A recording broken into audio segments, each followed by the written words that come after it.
on this path, it's not an easy path that we have chosen, isn't it? The path is not very easy. There are questions, there are doubts, there are moments of frustration. Things are not happening. We have some ideas and notions about what, when we meditate, something should happen, this should happen, life should set. But we may find that things are going in the opposite direction. Okay? Things may not be working out the way we want them to. So then, what do we need? We need the Sangha. People who are on a similar journey. And we share, and we grow, and we learn. Okay? So he descended to establish Satya, Rita and Dharma. That is the universal truth, the cosmic order. There is an order that is followed. The universal order, the cosmic order that never goes out of place. Miracles, just like those who follow Shirdi Sai Baba, they say that he has said that although I am not available in my physical form, I am always available to those who want me. And that's the same with any form of the universal supreme, any form, whichever form you choose to follow. Okay, that is why in Hinduism we have this concept of Ishta Devata, right? Whichever path you seek, whichever form you worship, you are led to the same goal.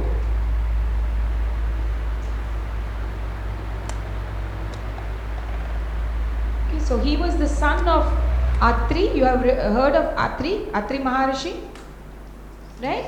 Yeah, from where Atreya Gotra comes. We have the concept of Gotra also, lineage. Okay, so the Saptarishi. So he was the son of sage Atri and Anasuya. The Anasuya story is a big story. It will take a long time, but it's a very beautiful story. She was considered one of the most pure and chaste women.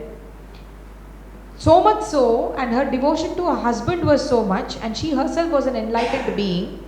So people, even the devas, started becoming jealous of her because of her purity and because of her sheer, awakenedness. The inner light was becoming so much that people started getting afraid. They said, "Oh my God, she's becoming very powerful because of just her being, of her level of enlightenment."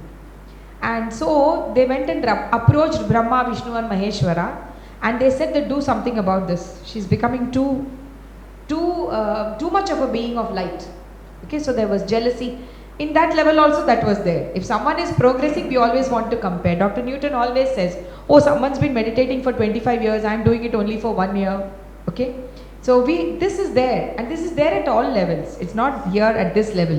It's there at all levels. So this happened. It's a legend. It's a story, and so they requested Brahma, Vishnu, and Maheshwara to go and test her so that she fails and she loses some of her power. Right? So they said, "Fine, we agree," and the three of them went. And Atri Maharishi, he had gone out. He was not there. He had gone for his whatever rituals or whatever. So she was at home. And this concept of Atithi, of serving the Atithi who walks in at any time, and we have followed it since time immemorial. Even that is now getting lost. Nowadays Atithis become more of a burden, but in those days that was not the case. Anybody who walks in was considered to be a form of God, and he had to be served food. So it was very common. So these three went, Brahma, Vishnu, Maheshwara. They in the guise of three normal people. They went inside, and Anasuya welcomed them. She made them sit, and her husband was not at home. And she was about to serve them food when they had a request. They said, we will Mata, we will take whatever you are offering us, but we have one request. And the request is that you must not have any clothes on your body when you are serving us. So this was a test. Immediately, being the enlightened being that she was, immediately Anasuya understood what was happening. And her power of her meditation and the power of her inner self was so great that she just went inside and prayed to her husband, Atri. And she said that if I have been the ideal partner to you, meaning this is the primary relevance of Dattatreya, and he is relevant even today, why we will see in a few minutes. Okay? He is the eternal Avadhuta, the eternal Avadhuta. What is an Avadhuta? Anyone? Who is an Avadhuta? Yes, sir.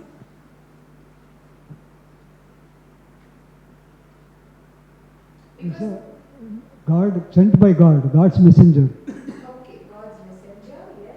Anyone else Who realized himself. One who is realized, yes. Because I don't want this to be a lecture session. It has to be an interactive, nice session where we all share so that, we participate. Whatever little knowledge we have is relevant knowledge, yes. An Avadhuta is a person who never judges, and he will be in a peace mode and a compassionate heart. Okay. So she says, he is, an Avadhuta does not judge, he is always peaceful, and he is full of compassion. All are right. All are right. Okay? There is no wrong. Okay? Sutta means working on behalf of you. Yes. Okay. Bringing Yes. the message of Yes. Bringing the message. So he becomes a messenger. So his face and form are ever radiant with peace. Okay? So when you are with an Avadhuta, what happens when you sit at the feet of a master or when you are with a master? Immediately, I myself, or I'm sure many of you who come here know that you come from outside and you enter this space and there is some transformation happens. Yes or no? Yes. Those of you who are regulars here, you will realize, I know it every time I come. See, outside we are in samsara, caught in so many things, family, this, that, and thinking of 100 things. But the moment you step into this space, because what has happened is, this space has the collective energies of the higher dimension, wherein realized master is here. So when you come here, immediately something deep inside you, there is a shift that happens, isn't it?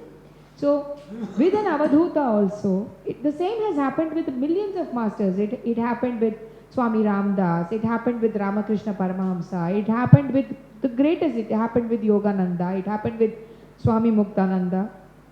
When you are at the feet of a realized person, when you are in the vicinity of a realized person, there is an internal shift that happens. Yes? Integrating that shift and absorbing it, assimilating it and continuing with it is your responsibility. But the shift definitely happens.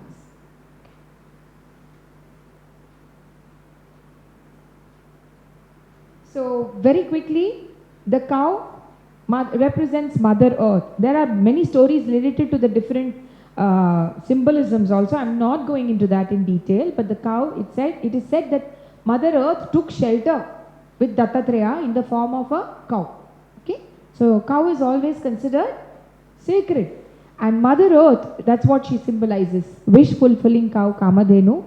Okay? And the 4 Vedas are symbolized by the 4 dogs. Okay? It is said that Lord Dattatreya resides in the Sirius. Sirius is the dog star in the cosmos. Okay? Symbolized by the dog. And he carries a Trishul showing that he has transcended the 3 gunas, Rajas, Tamas and Sattva. He is above all of them. So he is Gunatita. Okay? And he has the chakra, Sudarshana chakra, representing the cycles of time, because he is above time also. Okay, transcended time. The conch, Shankha, representing the eternal sound Om. Right? The Bhasma, he is actually, as an Avadhuta, he left home and he used to walk even without clothes. He was like, you have seen the sadhus, those who have gone to Kumbh Mela and all that. Okay? So, body is smeared with vibhuti, smeared with ashes. Okay, what is it a reminder of? That we come from nothing, become nothing and go back to? Yes. Okay? So that's Vairagya, complete Vairagya. Okay? And ashes also indicate the transient nature, the impermanent nature of all objects. We are clinging to so many things. This is mine, this belongs to me, my child, my husband, my house, my something, my something. We cling to something all the time, isn't it? And then what happens? We become attached. And attachment, in the Geetha also, Lord Krishna says, attachment becomes the cause of misery. Our primary duty is to chant the sacred name, okay, and meditate at the feet of the Lord, because this becomes a discipline of its own. That is Nama Smarana. They say that in Kali Yuga, see in the previous Yugas, lot of rituals used to be performed, right? Rituals like this yaga, that yaga, Ashwamedha Yajna, so many rituals were performed, ritual based. In Kali Yuga, times have changed. Our lives have changed. So what did the great ones recommend for Kali Yuga? They said simple Namasmarana. That's all that is required. Okay. So in Bhagavad Gita, if you see, Krishna gives step by step. If you can't do this, do this. Right? If you can't do this, even that if you can't do, if you can't sit and meditate, then all you have to do is renounce all the fruits of your action to me. He says meditate. He says Dhyana Yoga is the greatest. But even those who can't even do that, okay, fine, don't do it. If you can't sit in dhyana, give up dhyana, and just everything that you do, just offer it to me. I will take over. Okay, because that is the only thing that can be done in Kali Yuga. Not all of us have the luxury of sitting and meditation for hours. And as Dr. Newton says, you cannot run away from your actual life and say, okay, I am running away, I am going to sit and meditate and I am going to become a yogi. That does not work, because yuga to yuga, the demands are changing. Life is, we are evolving. As we evolve, change is a constant. Change is the only permanent thing, right? And so we also change accordingly. But our primary goal, our primary passion is what? To realize ourselves, where we come from. If nothing, Nisargadatta Maharaj was told by his guru only one thing. He was a normal man. What was he told? He was told, don't do anything, I am, that's it. Just focus on I am. So what happened was, he didn't question. All he did was, okay fine, my guru told me, let me think I am. And he started saying I am all the time. And one fine day, everything dropped and he achieved his realization. Same thing with Swami Ramdas, on whom I had done earlier. It was his father who taught him. He said, do Namasmarana of Sri Rama. Sri Rama, Jai Rama, Jai Jai Rama, and just do that. Okay? Just by doing that, but doing it with faith. Today what happens is, we are like these butterflies. We go from one to another, we are seeking here, there, and we are not satisfied. And we are not, somewhere we do not find a level of peace within ourselves, because we are busy judging. Right? Today if someone tells you, okay, you do one thing from tomorrow, just sit and do any word they give you. Okay, just sit and do Om. Okay? Fine, you will do it for 3-4 days probably. Then somebody else will come and tell you, no, this practice will not lead you anywhere. I am doing something. I went to some other guru and I found out something else, and that is what I am doing. Immediately you will feel inferior and you will want to try that. Right? Then somebody else will come and tell you some other path. Okay? What we need to realize is, let's not judge any path. Every path will lead you. Okay? That is why the Lord says, Akashat patitam toyam yatha gacchati sagaram. Million drops fall from the sky. All of them go to the sea. Okay? All of them go there. But if the drops start competing with each other, then what happens? Okay? So every path, every river goes and joins the ocean. Doesn't matter. But if the rivers start crisscrossing and fighting with each other and saying my route is the best and my route is the best, then you don't reach anywhere. So do not go spiritual shopping. It's good. Go in search of, but the truth is, when you are truly ready, your master does appear. When you are truly ready.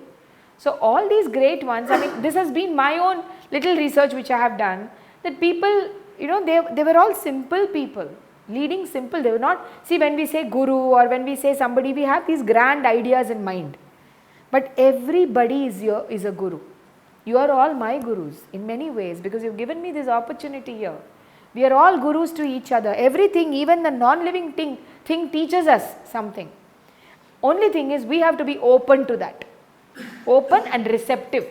We have to be open and receptive. That is also what the begging bowl teaches us. To receive with contentment what we get.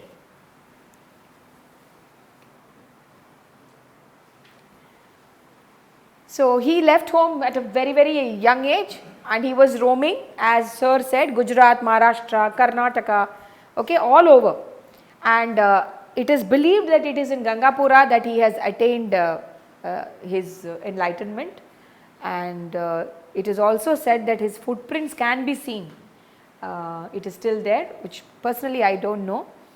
And it is said that it was Lord Parashurama who found Dattatreya meditating. And there are a lot of stories related to Dattatreya. Some are verified, some are non-verified, but for us that is not important. What is important is that the main essence of Dattatreya's teachings, where it is manifest is, it is in the Srimad Bhagavata Purana. Okay. There is a legend, this is a story of King Yayati, and Yayati was a very great king. He had many sons, but he had this great desire to remain young. Okay. And this boon was given to him, but when the boon was given, it was said that okay, fine, but one of your sons must be able to take over your old age. Which son will be ready to do that? Then you can live young forever. Okay. Now Yayati had a son, Yadu, King Yadu. He was very famous and he is also the head of the Yadava clan to which Sri Krishna belongs. So in the Bhagavata Purana, now this King Yadu, what he did, he became, he also developed Vairagya, and he said, look, my father may be very interested in living a life and marrying a young queen even at a very young age and living, but unfortunately I am not interested, I just want to go away. And he left his kingdom and he was just roaming around in search of a master. Okay. And it so happened that when he was walking the forests, he came across a very beautiful form, a sadhu, whose face was so radiant and he looked so happy, but he looked like a beggar. He had nothing, he had just one, one jola type of thing on his body, and his body was full of, and he was radiant. So, see, his joy was such that he seemed to be bursting with happiness. So King Yadu met him and he said, what is this mystery? How can this beggar be so happy? Okay. And he went and prostrated himself and he said that, may I know how is it that you seem to be so happy? What is the source of your happiness? You seem to have nothing and you are bursting with joy. It can be seen on your face, the peacefulness, the calm, the joy. So immediately Dattatreya, he didn't introduce himself and he said, I am happy because of what I am and not because of what I have. Okay. And he said, I am Avadhuta. He described him. He didn't say, I am Dattatreya, I am so and so. No. He said, I am happy. The reason for my happiness is, I am happy because of what I am and not because of what I have. Today, for us, it's a big lesson because we are always looking for reasons to be happy, isn't it? Those who don't have children, if I have a child, if I get a child, I'll become happy. If I get more money, I'll become happy. If I get my promotion, I'll become happy. Yes. If my children behave better, I'll become happy. If my relationship with my mother-in-law improves, I'll be happier. If somebody appreciates me, I'll be happy. If I'm recognized somewhere, I'll be happy. So we are always giving the power of happiness to something outside of us. Yes or no? Always something else has the power to give us happiness. Am I happy just as I am? That is the only, it's like the fountain which never dies. That is from inside it has to come, like the spring. If that comes, then you don't need any externals to keep you happy. Right? It doesn't require that you give over your power of being happy to any external force, may be it your husband, your wife, your children, your co-workers in your office, your colleagues, your promotion, your designation, whether you have a house, you don't have a house, your belongings, you have one car, your neighbor buys another, today you are very happy with your car. The moment your neighbor gets a bigger, better car, immediately that happiness is dissolved. Right? You are happy with your daughter getting 95. Your neighbor's daughter ends up getting 98 and that happiness is also dissolved. Yes or no? So it's like it evaporates in minutes, in seconds.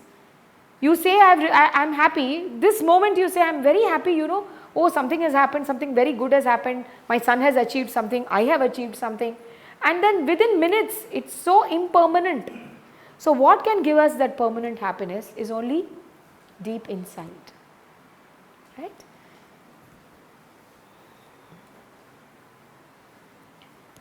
So immediately Yadu, he asked, now what is an Avadhuta, can you tell me?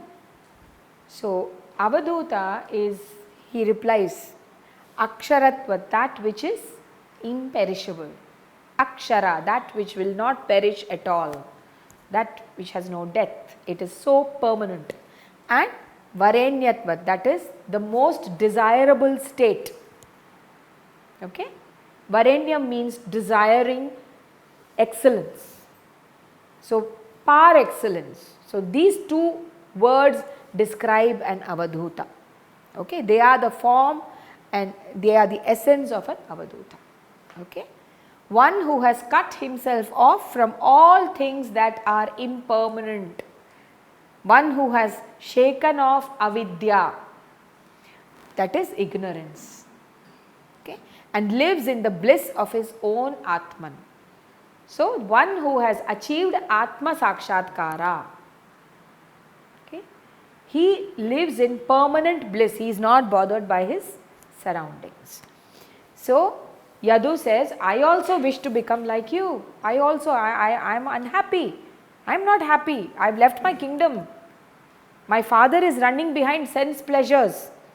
I am not like him. I want to come away. I want to learn. Will you be my master? He asks. Okay? Please teach me. And immediately Dattatreya doesn't say, oh, I will become your guru. No. Dattatreya is so humble. He says, I am a student of nature. Okay?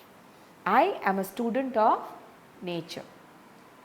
He was very happy with Yadu's passion to shake off ignorance and to evolve himself further. Okay? So he does accept him as his disciple. And pleased by the Shraddha of Yadu, Dattatreya explains to him the significance of disciple. This is the learning for us, for all of us here. How should a disciple be? How should a sadhaka be?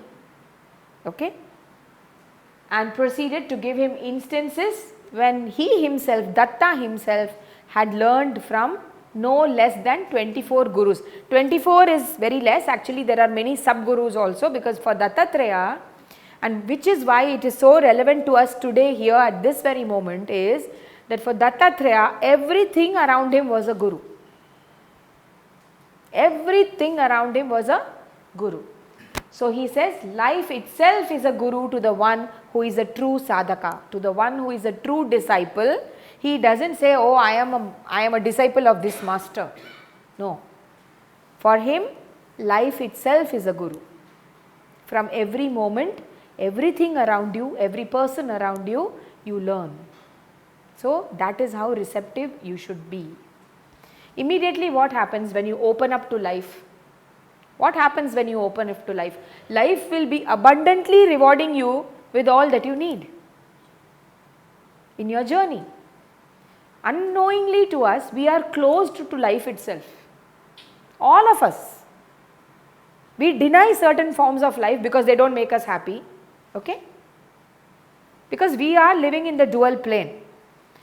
And living here, we do not want to accept some things, we want to accept some things. Okay? We have to open up completely. When we open up completely, something dissolves. The huge block that we have created simply drops. And when that drops, what is remaining is the illumined self. Yes. And that is called true Atma Sakshatkara. We do not have to go searching anywhere for it. So the long conversation which Dattatreya and King Yadu had, just like Krishna and Arjuna, they had a long conversation, and it is recorded in the 11th book, 11th chapter of the Srimad Bhagavata Mahapurana.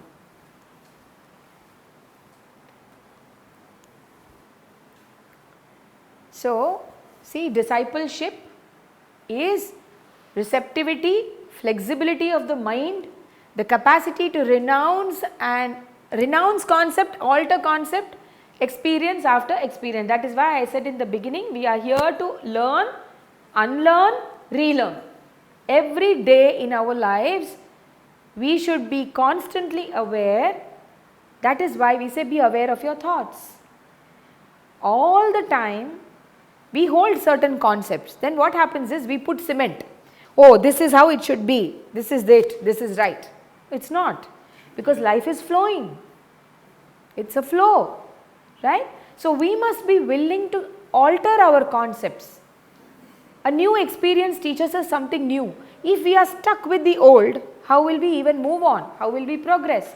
So, to reach the inner truth, and it is the capacity to see beyond forms into the essence. Very simply, we say namaste and we give all these theories and we say, look, I say that I bow to the soul within you.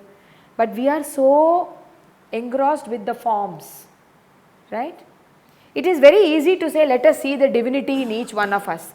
Tell me, in our real practical life, do we really do it? No. The moment we see a person, we judge. He's like this, he's like that. Sometimes we judge according to physical attributes, we say color or we say something else. Sometimes according to the character. Are we able to go beyond the form into the essence and say that we are one? It is easy to say we are all one. Is it easy to practice it?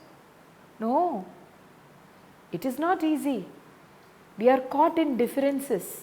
But the true Avadhuta and the true realized person is not seeing the form. He is seeing that one in that form. To go beyond the form into the essence. Okay? So it was with this spirit that Dattatreya responded to the entire world around him. The spirit of discipleship that learns from all of existence with the innocence of a child. A child is very open. Child is not yet corrupted. Right? Child is not yet caught in this prison of Maya. Okay? It's not corrupted. It's very open. Any experience, it will go and touch a snake also without fear, because fear has not yet come in. Right? It will go and put its hand in the fire because it's learning. There is wonder, sense of excitement, sense of joy. That sense of, astonishment at everything around. Do we today ever look at the sky and stand for 5 minutes? How many of you really do it? Tell me. Just go somewhere, maybe in your balcony. As it is, we can't see the skies anymore. Thanks to development and progress. All we can see is flyovers or something else. Very little bit of the sky we can see, and that too it's polluted. But do we really take time out to go just stand and look at a flower for 2 minutes? No, it looks like, no, I have so much work to do. I have to go back to my computer. I have to go back to my mobile. I have to go back to something. This is how we are. That sense of wonder is lost. Even let us say that painting, it is there. But how many of us stand and forget ourselves and just look at it, absorb it? We don't have the time. We are very proud to announce that, oh, we don't have time. What are we running behind? How many of us really, just go out on a bright sunny day or just see, okay, let me see how this cloud is moving. What has happened is we have changed our lives in such a way that something is always pulling us back. If we sit, and unfortunately, we are bringing up our children also like that.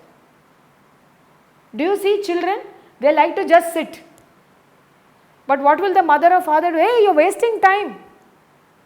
Don't waste time. We have grown up in a generation where at least nature was visible. I feel very sorry for today's children. For them, nature is not even visible. We have to plan vacations, 2 days, 3 days, go see some trees, come back. It has become like that, isn't it? It's become like that. Being with nature is like somewhere, it's become something ancient. It's no longer there. But we have to keep coming back. There is so much wonder in everything. A child sees a butterfly, it gets excited. We see a butterfly, doesn't generate much in us because we have lost that capacity of wonder. We have lost the capacity to see creation in all its beauty. We have become so absorbed in all sorts of things, that we have lost that capacity. Okay? So, today we learn from this Guru that once again when we go back out of this room, let us look at the world around us with new eyes. That's all. Okay? So, when Yadu asked him, who was your Guru? He says, many are my preceptors, many are my teachers, selected by my keen sense, from whom acquiring wisdom freely. No Guru Dakshina, no nothing. I am learning from everyone around me. From the road, from the sky, from the tree, from the bird. I am learning. Okay? I wander in the world because I am a student of nature.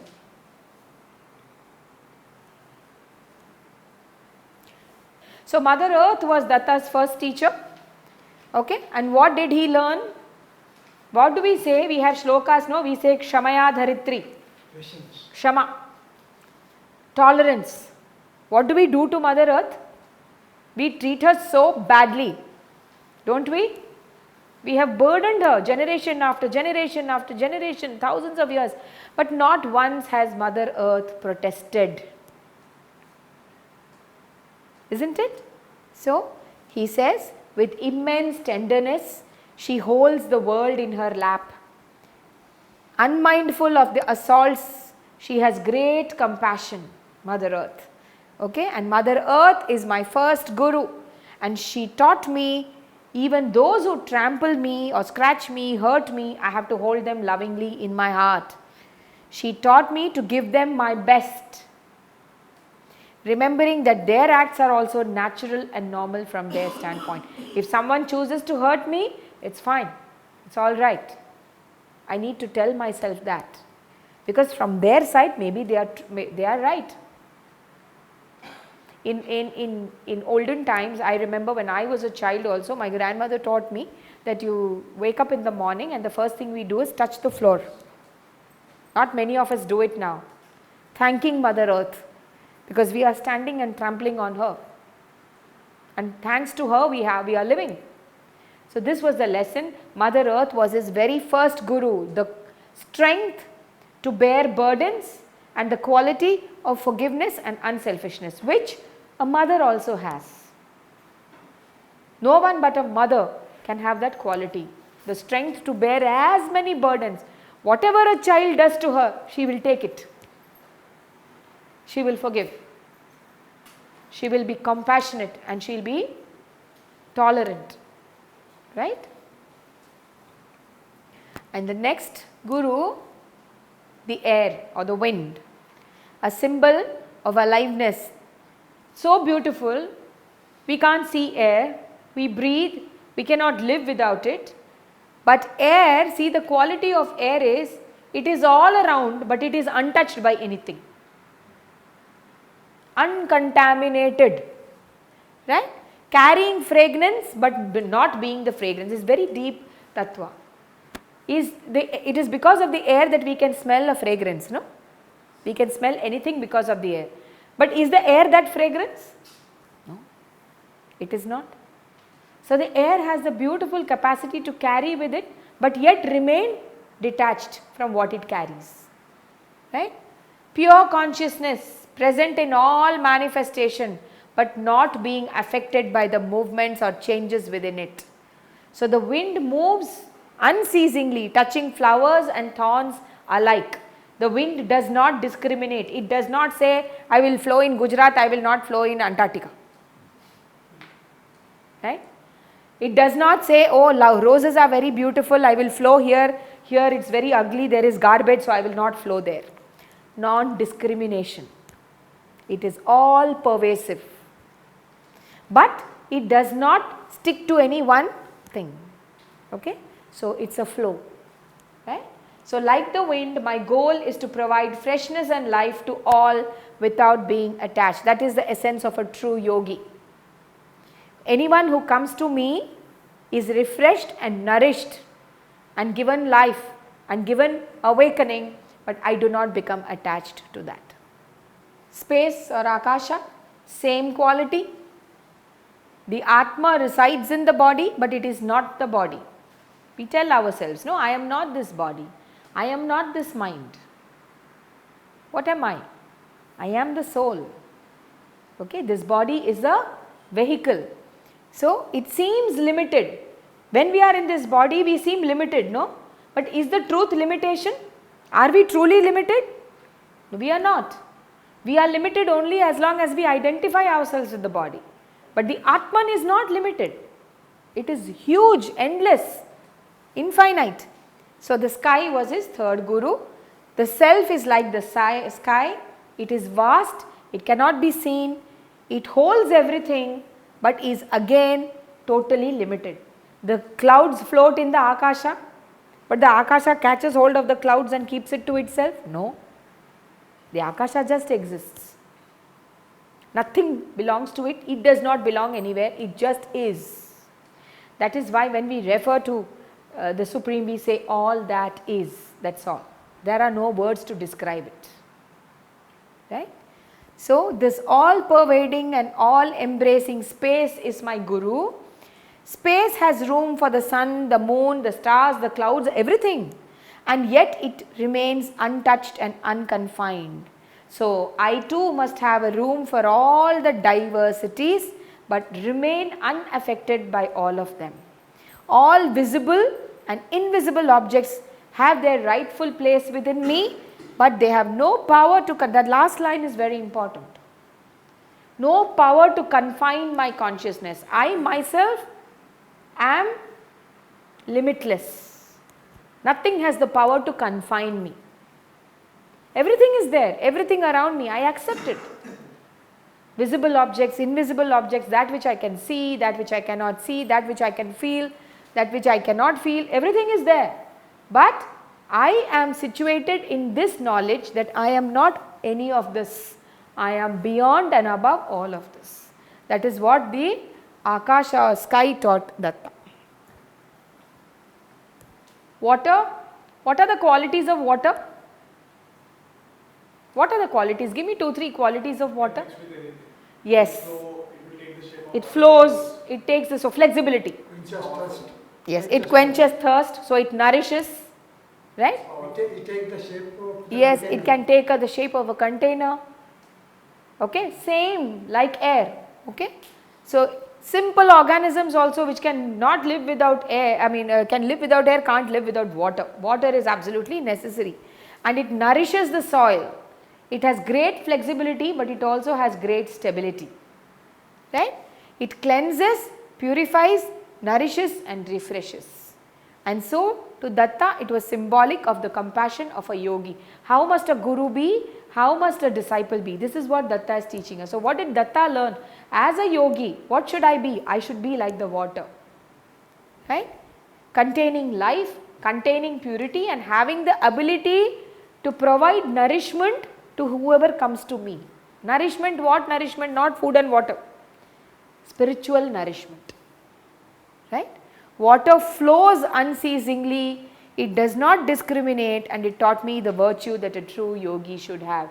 Same with the water, that the water does not choose, oh I will flow only through this place, I will not flow through this place. The water does not choose. If you look at this, you will see how judgmental we are. We are very judgmental as people. Okay? We have very rigid choices. We do not want to go beyond that. So we have to break those slowly, slowly, slowly. It will take time. But wherever we come to a refresher course like this and we go through something like this, we will go back with some seeds in our mind. And those seeds will slowly, slowly sprout. Okay?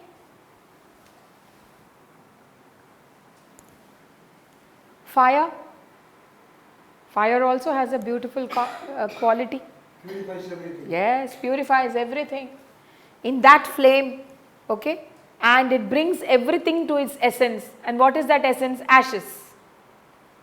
Same teaching, okay, transforming, and by consuming dead logs it produces warmth and light, and I learned how to absorb everything that life brings and how to turn it into the flame of pure consciousness. Everything, see, whatever you throw into fire, it takes it, isn't it? So that Datta says, I too learned to absorb everything. Anything may be thrown, but The fire within me has the capacity to burn it all into and turn it into pure consciousness. This flame enlightens my own life and others can walk safely in this light. That is what a true master does. Okay? The sage should glow in the flame of his knowledge and tapas. Okay? So when you go near such a realized master, the master will be able to take in all your impurities and turn it into a flame of pure consciousness.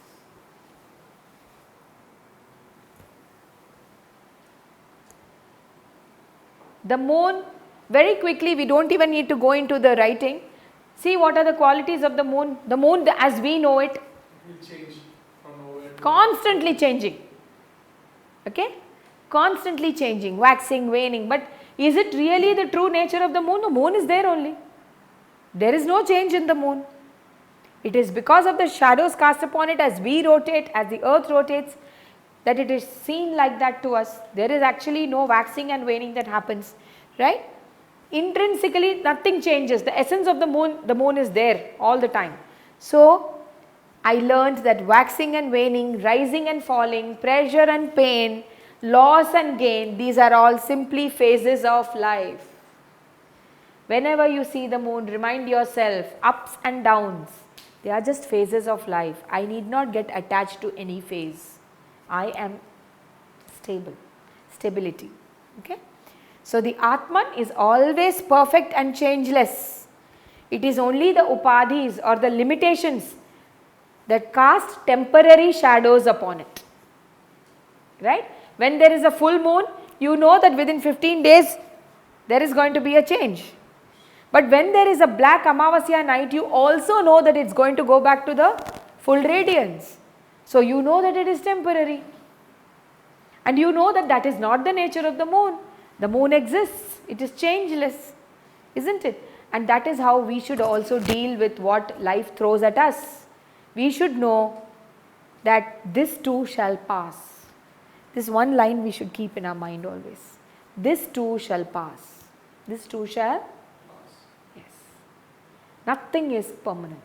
So let us not get attached and cling to impermanence. It brings a lot of misery. It brings a lot of frustration. It brings a lot of, we have desire, then we get attached to the desire. Then we get attached to the results of that desire. Then when we don't get something, then we become frustrated, we become depressed, we become angry, and we do not know how to handle ourselves. The sun, same quality, light, energy. Non-discrimination. The sun provides whatever it provides to everything, every minute thing that is present here on earth. There is no discrimination. Okay? And its light is reflected in the gutter, river, stream, puddle. It looks different according to the content. But in itself the sun is the same. The same is the quality of Atman. The same Atman is in my body, in your bodies. It is the same Atman here. It is the same Atman in this building. It is the same Atman in the dog outside. It is the same Atman in the tree. Right? But the essence is the same. It reflects according to the content. In the gutter, the sunlight will be shown differently. In a clear lake, the sun will show differently. Yes or no? Yes. Okay. So that is what when Krishna says, Aham Atma Gudakesha Sarva Bhuta Shayastitaha. I am there in every atom. It is just me. I am the Atman who resides in every atom. Okay, Ahamadischa Madhyamcha Bhutanam Antayevasha. I am the beginning, the middle and the end of this entire creation. In everything I reside. But it depends on your being, your quality, how you reflect. Right? So what does the Guru do? What does the Avadhuta do? He reflects Atman in its entire beauty. He reflects the true Brahman. He is a pure reflector. Right? So in different bodies it takes on the qualities of the body. Right? But in reality it is the same everywhere. We are all one. It is the same Atman in all of us. Our forms are different. Our looks are different. Our characteristics are different. But Deep inside, what we need to realize is we are all bound by that thread of oneness. So, egolessness, non-discrimination and omnipresence, these are the three qualities that the sun taught Datta. The ocean, again same. If you see the ocean, no reduction, no increase, right? It takes in water from all rivers. It does not say, I don't want water from this river, I will take only from Ganga, I won't take from Saraswati, I will not take from Narmada. No, it takes from all, okay? And yet it remains unmoved, changeless. Hundreds of rivers flow into the ocean. So also the wise man should remain unmoved among all sorts of whatever comes, absorb, take what you need and just be. Do not get shaken. That is what so for a sage, the wise sage or the true guru does not transgress or cross the boundaries of the highest standards that he has set for himself. Just as the ocean never crosses its boundaries, irrespective of how many ever rivers come in. Okay? And the depth of a sage's wisdom cannot be easily comprehended by anyone. When you see a master, you see only what you want to see, but the depth of his wisdom cannot be easily understood by you. You have to dive deep inside to find the pearl, which is there in the bed of the ocean. Okay? So what you take from a guru as a disciple depends on you. Are you willing to dive deep and take that pearl? The sage has the pearl of wisdom. Are you willing to go deep inside? Okay? That is what as a disciple you must keep in mind. Once he saw a pigeon, a family of pigeons, okay? A hunter had spread its net and the children were there, they had got caught. The mother, pigeons are very family loving, you know that, right? A female pigeon does not mate with many. They are among all animals and birds, they are extremely, what do you say? What is that word? It's escaping. Committed. Yeah, extremely committed to each other. Okay. So the mother pigeon could not take the fact that her children were caught by the hunter's net and they were screaming, they were crying piteously. Immediately what she said, if they are not living, why should I live? She jumped. The husband pigeon immediately, if my wife and kids don't live, the attachment was so strong, jumped and all died. Okay. So immediately it struck Datta that love is good, but attachment causes only misery, destruction. Okay. It is a bondage, it imprisons you. So from the pigeon, it was attachment to the family that was responsible for the destruction of the pigeons. In our samsara also, what does our samsara consist of? All our prejudice, desire, passion, excessive attachment, okay, that are born where? From us and from our tendencies. Okay? They destroy the spirituality within us. One who is truly on the path, he will not be bothered about all this. So the higher yearning is smothered by all sorts of excessive attachment. This is the same thing which the Bhagavad Gita also says. Do not be too attached to anything. Do not cling to anything. Excessive attachment is bad. Dr. Newton always says there is love and there is enlightened love. Okay? Even within families we have to practice enlightened love, not this clinging kind of love. It creates only entanglements. Right?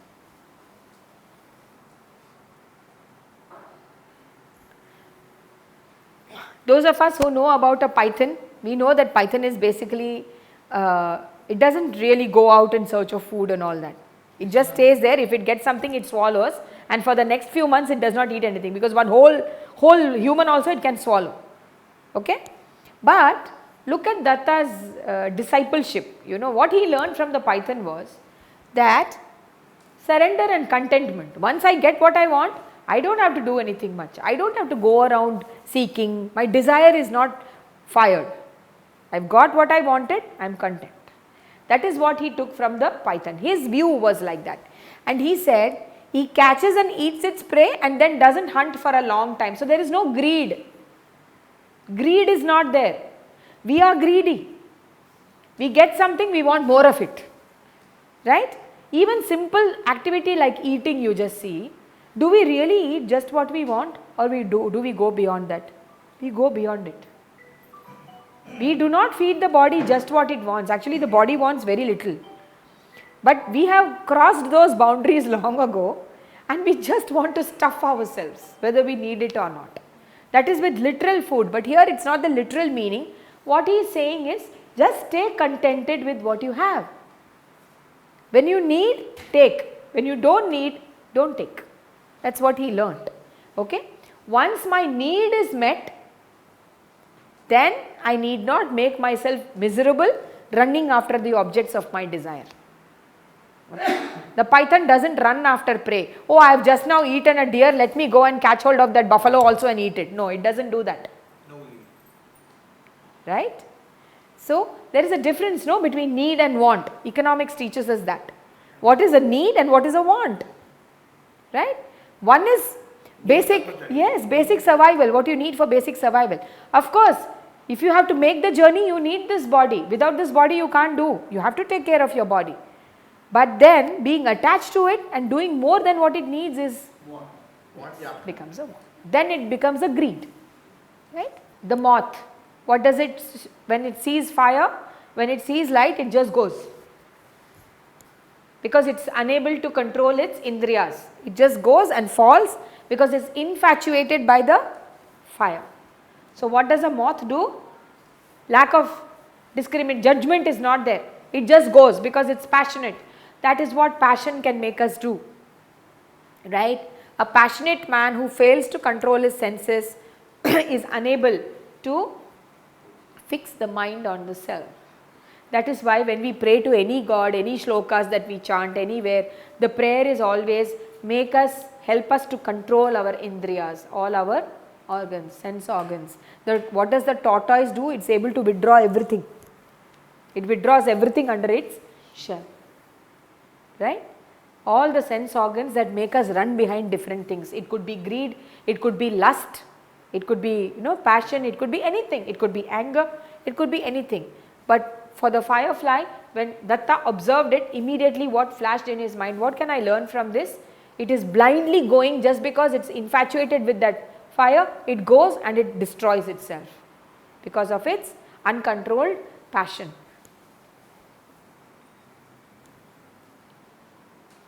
What is the bumble? This is very beautiful. Personally, I like this very much. What does the small bumblebee do? How does it take honey? From the flowers it takes. But if you have closely observed, or after this at least if you can observe, it's difficult nowadays, but even then, what does it do? Does it hurt the flower when it takes the honey? It doesn't. You know what it does? Before the bumblebee takes very little honey, it doesn't take much, it doesn't suck out everything. But even for that little bit, you know what it does? It goes around the flower, it sings, it hums, it dances, it flies. It's a very beautiful scene. And then it takes very little and goes away. Okay? So the idea of Bhiksha was born to Dattatreya, and not storing for the future, taking just what is given by the flower voluntarily and offering goodwill in return. Okay? What does the bee do? It hums and hovers and dances, creating an atmosphere of joy around the flower from which it is going to take honey. And it sings the song of cheerfulness, and it gives more to the flowers than it takes. How? It pollinates the plants, helps them prosper by flying from one flower to another, and it takes very little and creates an atmosphere of joy before taking and gives back in double. Okay? This is what a true yogi should also do. He takes little bit in bhiksha for satisfying his needs, but in the process of taking that bhiksha, the amount of goodwill that he has given to the giver is double, triple times. Right? So he says the idea of bhiksha itself was born to Dattatreya from looking and observing this bee. Okay, just take what you need, and from wherever, whoever has sustained you, whoever has given you that, give back 100 times more in terms of your learning, in terms of the awakening that you can trigger in that person who has given you that bhiksha. Okay, so that is what a true yogi should be, and that is how one should live. If you are taking something from someone, give back in 100-fold. The goodwill, not necessary that I take something from you, I return something in kind. No, just goodwill, blessing. Someone comes to you for something, you create an atmosphere of joy and give. Don't give in some kind of unhappy mood. If you are taking something from someone, give so much joy to that person that he is willing to give you something in joy, and then give back that same thing in 100 million ways of goodwill. Okay.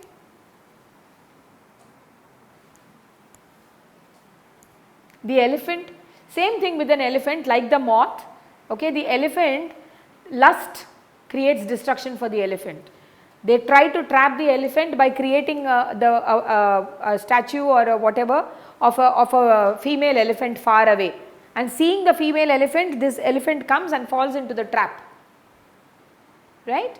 Elephant is huge. What is the use? It does not have its lust under control. The elephant is a huge animal.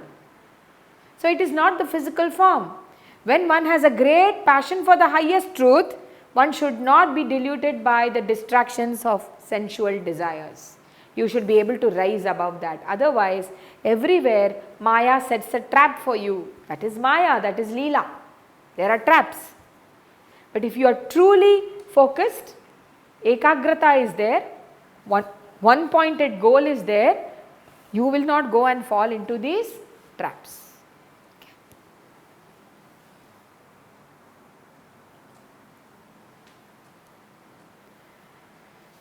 Honey gatherer, this is also very relevant for us today. What does a honey gatherer do? See, the bees, they take lot of trouble to create honey. Every day going, taking, bringing, but the bees don't use it. They don't use it, okay? They keep it there. They store it. They don't give it away also. What does the honey gatherer do? One fine day he comes, takes so much of honey, goes away. So what are we doing? We are also doing like that. We are gathering possessions.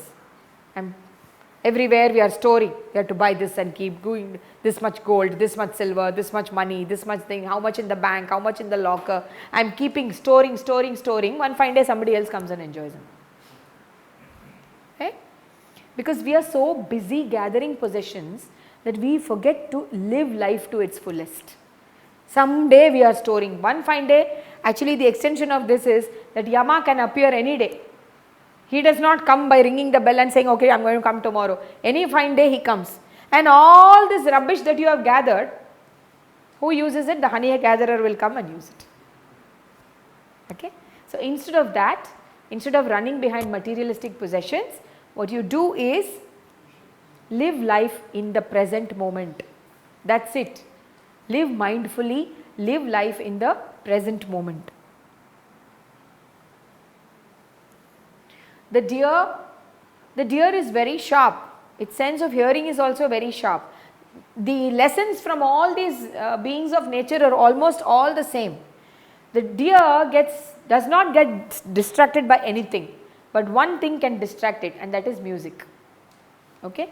And the hunter knows, I cannot match the deer in its speed. I cannot match the deer in its observation powers, but I can catch the deer because he gets attracted by the sound of music. So that is the weak point, the vulnerable point of the deer. It is important for us to know our own vulnerability. Which is that little weak point? Which is that little weak point in us that makes us vulnerable to temptation?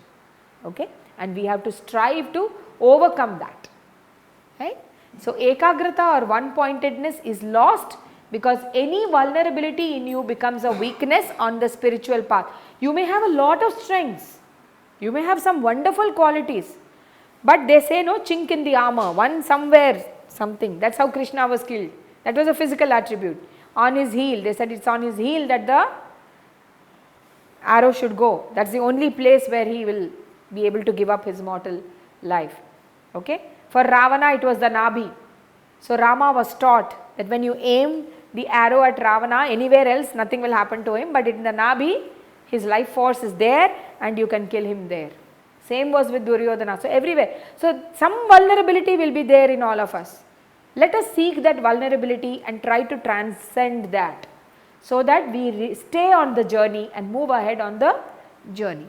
There was a courtesan, a lady, a young girl who used to entertain many men. Her name was Pingala. So on one particular day she was waiting for the man to come, and he didn't turn up. So moment by moment she was getting very desperate, because that was her profession. Okay, entertaining men was her profession, and she became very, and in those days, you know, it was very common. Okay, and this courtesan, she was getting extremely frustrated, waiting. Okay, and there came a point when she became utterly disgusted, and she asked herself, for that point, from becoming a Bahirmukhi, she became an Antarmukhi. All the time she was looking that external pleasure, the pleasure giver and the pleasure taker, he had not come, right? So she was suffering so much in waiting, right? And she said, suddenly at that point, she told herself, what a fool I have been. If this much of waiting and this much of concentration I had put on the ultimate self, where would I have been today? I am sitting here waiting for one man to come, or for my lover to come and satisfy me and to get satisfied. So she said, had I thought the divine beloved with the same order, then I would not be in this situation now. And at that point something inside her clicked, and two things came to her, and we know that these two things are the qualities of a mumuksha: viveka and vairagya. Viveka is the power of discrimination, vairagya is the power to dispassion. Okay, so immediately these two things flashed, and she became transformed in that one moment. Okay, so from her I learned to live with dignity and self-respect, not expecting. See, most of us, even William Shakespeare has said that the cause of all our misery is what? Expectation. All the time, somebody should behave like this, somebody should do like this, somebody should give like this.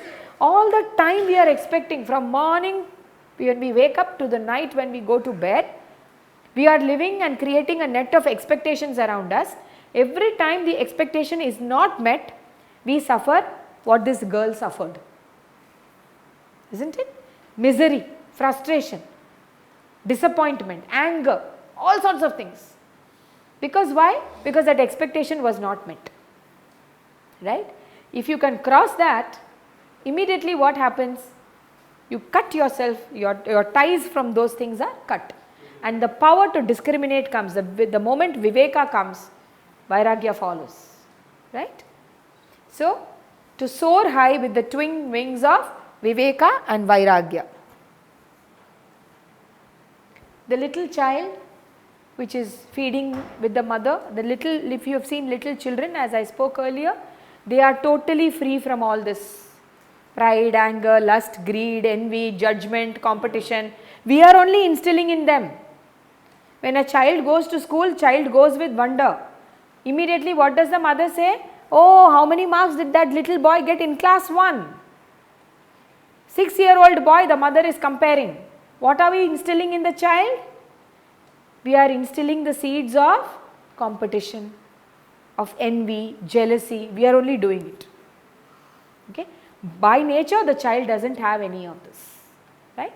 So when Datta saw a little child feeding at the mother's breasts, then he said the child lives from moment to moment.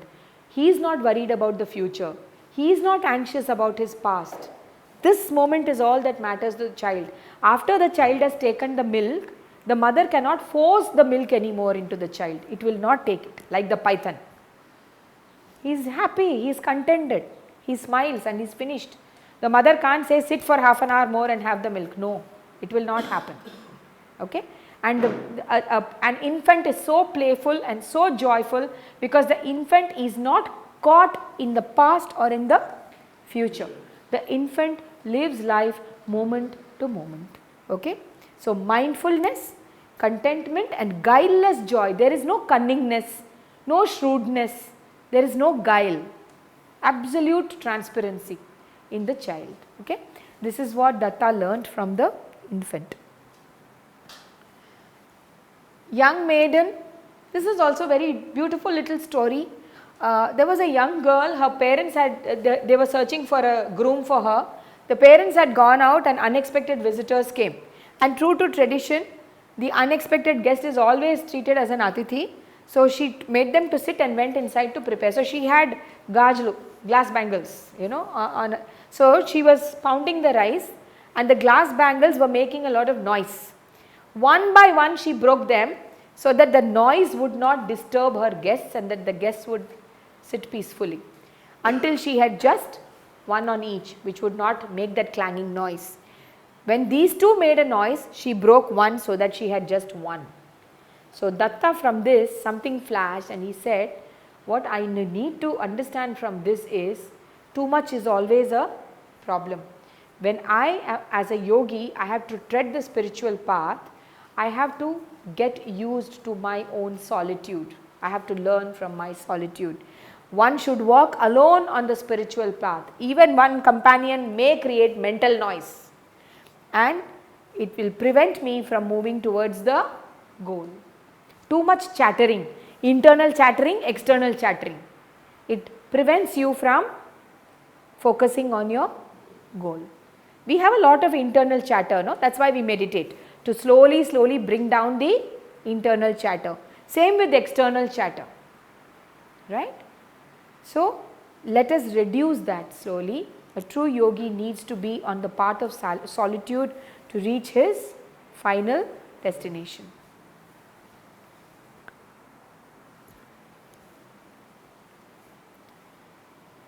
The Brahmana Kilaka or the wasp, you know how it treats its prey?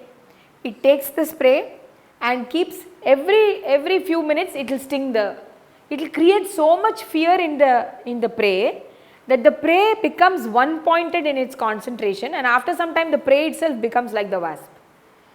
Every few minutes it will sting and create tremendous amount of fear, okay? Until that insect which it has caught, it becomes one pointed with fear and the insect starts meditating on the wasp which has caught it, okay? And after some time it also takes on the characteristic of the wasp. Now this is a very simple thing and you can look at it in different ways, but how did Dattatreya choose to look at it? He said, if I constantly concentrate on Brahman, I can become Brahman. I will realize that I myself am Brahman. I will reach Aham Brahmasmi. Okay. What happened to Kamsa? Kamsa, nothing else was there for him. What was there? Krishna. All the time Krishna. His single goal was to torment Krishna and kill him. Okay. Okay, that was not a positive goal, was it? We will take it as a positive goal. But unknowingly, what was Kamsa doing? He was meditating on Krishna all the time and he attained moksha. Okay. Unknowingly, all the time he was concentrating on Krishna. But with revengeful attitude. With the revengeful attitude. But at a point of time that didn't matter because his one pointed concentration alone led him to liberation. Yeah. So as a man thinks, so he becomes. Brahma Vidya Brahmeva Bhavati. Okay. I have learnt from that wasp and the worm that it has caught to turn myself into Atman by contemplating constantly on it. That is what, as I said in the beginning, Nisarga, he was told, don't do anything, continue, you are a householder, you are a grihastha, live your life, but all the time I am. Just have this thought in your mind, I am. Okay, not even I am that or I am this, I am. And that's what Nisarga did. He did not question, he did not ask why should I say these two words, nothing. Okay, my guru has given this to me, I'll do it. And he said I am and kept saying it. Till one fine day, without even him realizing it, he had dropped everything and he had elevated himself. So, to give up all attachment to the body and attain moksha, all I need to do is contemplate on that supreme Brahman all the time. The way the wasp does it, the way the worm concentrates on the wasp which has caught it. Okay. A raven, the Kurari bird, it had taken food from somewhere and it was flying and there were other birds around it. So they saw that this has got some food and what they did was they attacked it because they wanted the food. Okay, their sight was on the food and in order to get rid of that torture that it was undergoing, what did this bird do? The bird just dropped the food. I just drop it. Now no one's going to come and attack me, I am letting go. So what happened? It attained some peace there. So Datta says that all worldly possessions, immediately what do they attract? They attract similar people who are looking for those worldly possessions. And what do? They come behind you for it, or you tend to get into conflict, or you tend to clash with such people. This is bound to happen as long as you are in this plane. Okay? When you are running behind something materialistic, you are bound to, no one's going to be at peace because you own something. You get a BMW, you think your neighbor is going to be at peace with it? Not really. He may not express it, he may not do what the birds did, but he is not going to be at peace with it. And this is so with every materialistic achievement or possession. Okay? It's going to be that. You see the world of politics, you see your own small family, you see how many problems do we have within family. You have brothers and sisters, siblings who are jealous of each other, who are not happy with somebody else's progress. One sibling is doing well, the other is not doing well. Is the family truly happy? No. No possession that is material can actually truly give you the happiness that is in definition the true happiness. What we call happiness is not happiness. Okay? It's very transient and it is very impermanent. So he learned that worldly possessions are generally the source of trouble. And if we run after these sensual pleasures, we will clash with fellow beings. And they also run for the same. They are also running behind something.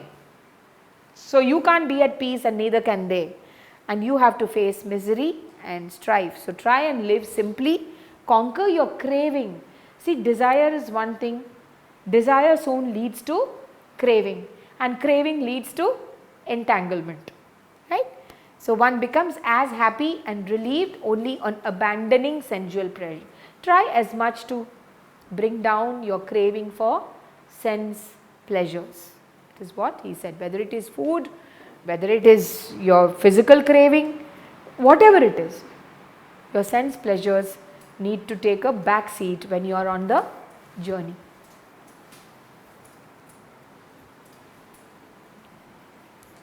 Same with the fish, it's the same story. The fish is unable to control the indriya of taste. You can bait it, you can drop something and the fish, unknown to itself, the fish is blissfully floating in water. The moment it sees the baited hook, it comes there and it is caught. Same thing, samsara with all its temptations, because it's a huge web, all the time the samsara is the bait and we are happily caught in it. And caught in samsara, we are constantly craving for, we are already enlightened beings. Seeker is it's a myth. Seeking is a myth. We don't need to seek. But yeah, we need to be on that path. It is the inner seeking. Turn inside and go back inside, not outside. Okay? So he says, every time I remember the fish, I remind myself to keep free from the hook. What is the hook? Samsara.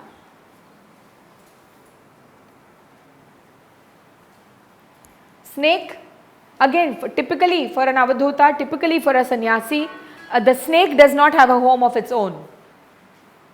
Okay? It does not make a home for itself. The snake just crawls and goes and sits. It goes into ant holes, it goes into any hole, it goes into a tree hole, stays there, rests for some time, moves away. So as an avadhuta, as a yogi, the learning for Datta from this was that I simply learn to adjust myself to environment and enjoy the resources of nature without encumbering, attaching myself to a permanent home. Right? Creatures in nature move constantly and they continually keep abandoning their previous dwelling and keep moving. Therefore, floating along the current of nature, I find plenty of places to rest.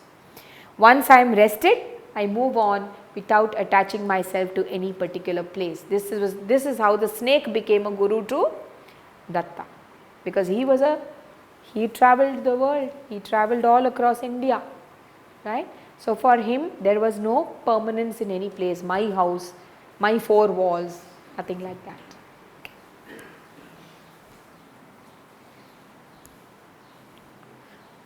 once there was a blacksmith, he was making arrows and Datta was passing by, and he saw that generally what happens is when the king and his army, they go out, you know, to tour the city or tour the town or whatever, everybody stands up, they bow, they pay their respects to the king, right? This man was so absorbed in his making the head of the arrow that he didn't even realize that the king, his chariot and his entire army had passed by him. Okay? And Datta observed this and he learned that to be absorbed in the task at hand, no matter it's arrow maker, sorry that's written arrow make, the more one pointed my focus, the greater my absorption, and the greater my absorption, the more subtle my awareness. Because what we are seeking is something very subtle, it's not gross, right? What we are seeking is something extremely sukshma, extremely subtle, right? And our awareness also has to grow that subtle, and we have to be totally one pointed, totally absorbed in what we are doing, so that distractions around us do not take away from our focus. So this is what he learnt from the arrow maker. Spider, 2 lessons from the spider. Actually, the spider creates a web from its own self. You all know that, right? It's a beautiful web that it can spin. And finally what it does is swallows its own web, right? So similarly, this is how the Supreme Manifest behaves. The Supreme creates Maya. When he is done with it, he takes back the entire creation into himself. He can dissolve it and recreate it as and when he wants with the help of Maya, right? So that was the beautiful lesson he learned from the spider, right? It can create its own web, remain in the web, play around in the web, travel on the web, and then when it wants, it just dissolves the web and swallows the web. This is how the universe operates. This is how Brahman operates. This is how that supreme truth operates, right?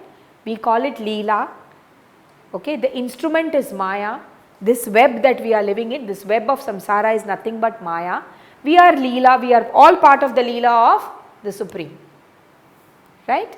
He is inside each one of us, he is outside, he is everywhere. And when the Supreme, he or she, I mean it's not gender specific, but he for practical purposes, but when the Supreme feels like it, this entire creation can dissolve and goes back into Shunyata or the Brahman. Okay?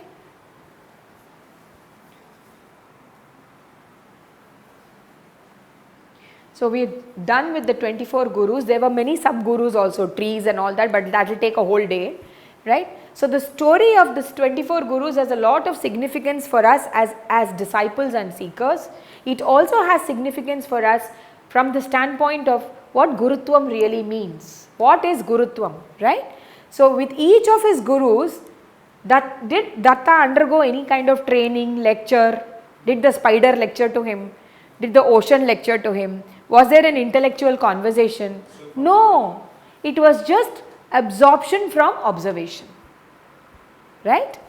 No intellectual discussion, understanding, just intuitive flashes of an innocent mind. That is very important. We are putting a lot of muck into our minds and we are getting stuck in our minds. We are not able to come out of the mind only, the mind aspect, right? There is a lot of muck that is put inside there and we get caught and we roam round and round like the frog in the well, right? So a mind that is innocent of concept and preconceived notions, keep it clear like a clean slate, keep wiping. Use meditation as your tool and wipe out all the preconceived ideas that you are cementing and building and keeping, because once it's all full like that, it will not be able to absorb any new learning. So with Datta, like a child he was, with everything around him he saw a crocodile, he wanted to learn. He saw a tree, okay, what can this tree teach me? What can this fish teach me? Every bit of nature, every aspect of nature, every manifestation of nature had something to teach him. And all of existence became his guru, because he was a disciple, and because he was a disciple, he also had the qualities of the Adi Guru. It is the perfect disciple who becomes the perfect guru. Yes. The union of discipleship and gurutvam is not physical. Okay. It is not mental or emotional. Okay, the perfect disciple and the perfect guru are the same. The union is not what we call gross. It's not physical or mental or emotional. It is a state of consciousness. And two great rivers merging to find that the guru is the same as the disciple and the disciple is the same as the guru. That is the ultimate learning. There is no separation. The separation is only the unreal. Right? So, as sadhakas, we can inspire ourselves, and as I said, Datta is available to all of us, and we can choose to get inspired by him, and we can choose and ask to be guided by him, and he is available because he is the ultimate guru. He is available to all of us as a seeker. If we want to get guided by him, then we pray and we seek guidance from him, and he is available. Okay? So, from the plane of consciousness, he is available to all of us, to the entire creation, right? And his most famous work is the Avadhuta Geetha. I would recommend, if you can, to get hold of it and go through it. It is called the Avadhuta Geetha. It's a great, one of the very famous texts of Advaita Vedanta. Okay? Song of one who is free. Okay? It is attributed to Dattatreya, and the Nath Sampradaya reveres him a lot. We are done almost. So, his final message was always be learning, because the investigators of the true nature of the world, they are not uplifted by others' help. By your own effort, you have to uplift yourself. The self is the infallible guide. What is infallible? That which cannot make any mistake. Okay? So, the self is the infallible guide of the self. It is through direct perception and analogy that one can work out one's own salvation. So, you are in charge of your own emancipation, your own awakening. You are in charge. Your own self is your most perfect guide. Right? Your own inner self, your own self is your perfect guide, because your self can never go wrong. Because you are actually situated in Brahman. Right? So, do not get misguided by this worldly existence. Even being here, you can transcend this and you can rise above this. It's just that, as I said in the beginning, when we sit in a Sangha, we keep reminding ourselves, because we cannot run away from samsara. One fine day we cannot decide, I am going to leave everything and sit in the Himalayas, or I am going to walk from Kashmir to Kanyakumari wearing nothing and roam around. We can't do it. Kali Yuga demands something else of us.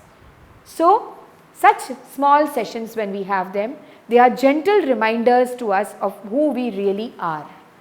And when we spend an hour like this, and when we get inspired by masters like this, then somewhere, as I said, that seed is planted, and we keep watering that seed once in a while. That is the sadhana that we do.